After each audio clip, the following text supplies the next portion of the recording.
tatlo, sampo, siyam, walo, pito, isa.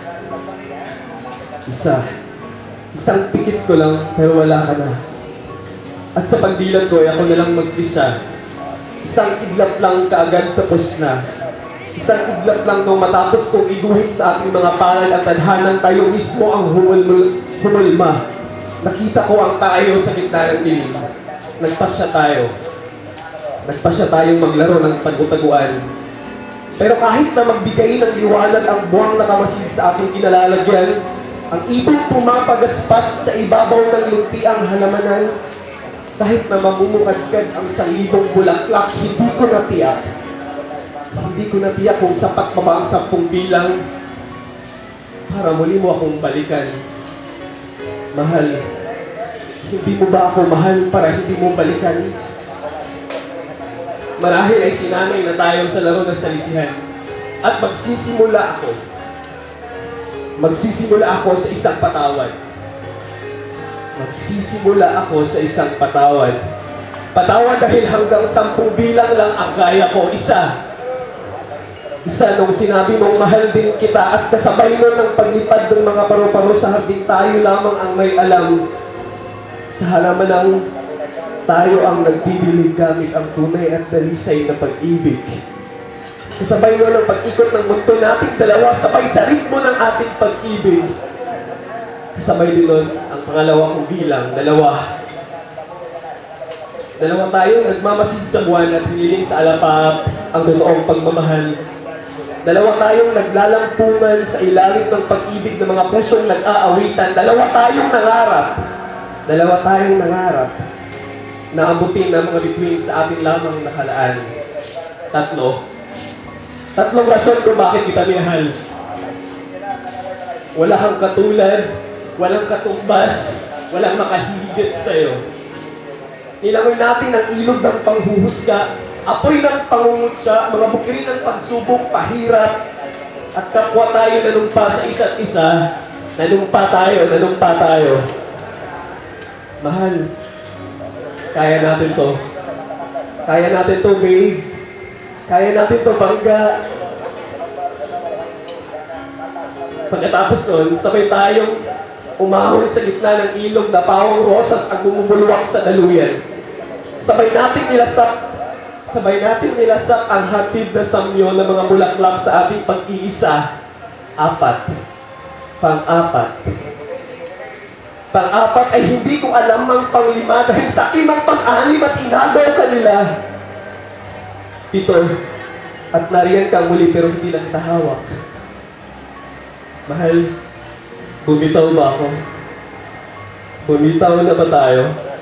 Bumibitaw na ba tayo? Pakisagot ang tanong ko, kulang pa ba?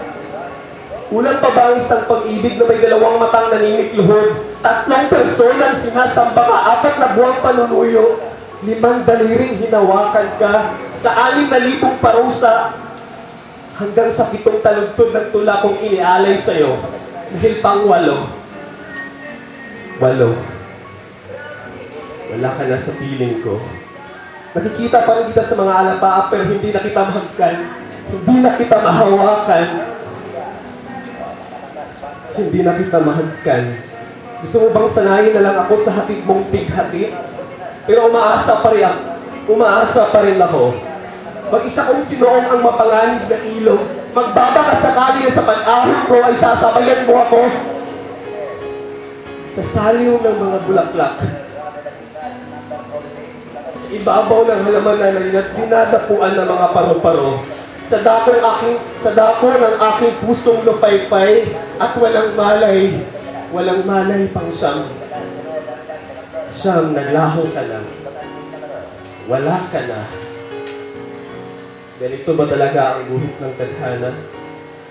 Hindi ba't masining nating inukit sa ating mga palad ang tadhanan tayo mismo ang humulma? Anong nangyari sa pagmamahal kung saan tayo sumugal? Naglaho na ba dahil sa pagbibilang ko ng matagal? Marahil naglaho na nga. Naglaho ka na. Siguro isusuko na rin ako. Ngayon, napagtanto ko, hindi sapat ang tadhanang nguhit sa palad. Mga parong-parong lumilipad, ang mismong pagsuong sa ilog, ang mismong pag-ahon, ang simpleng pagbigay ng rosas o ordinaryong pagsinta. Dahil mahal, kapag minahal ka niya talaga, sana nandyan pa rin siya. Nandyan pa rin siya at di bumibitaw. Nandyan pa rin siya at ikaw lang sinisigaw. Nandyan pa rin siya at ikaw lang at ikaw.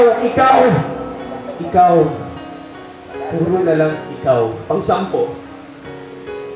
10. Tatapusin ko na sa 10.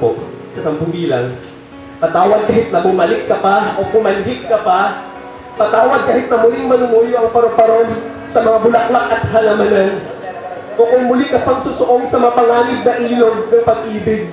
O kusang magdilig ng taglay mong pag-ibig. Tapos na akong magbilang, pagod na ako. Pagod na ako. Gusto ko lang inilat ang aking mga mata.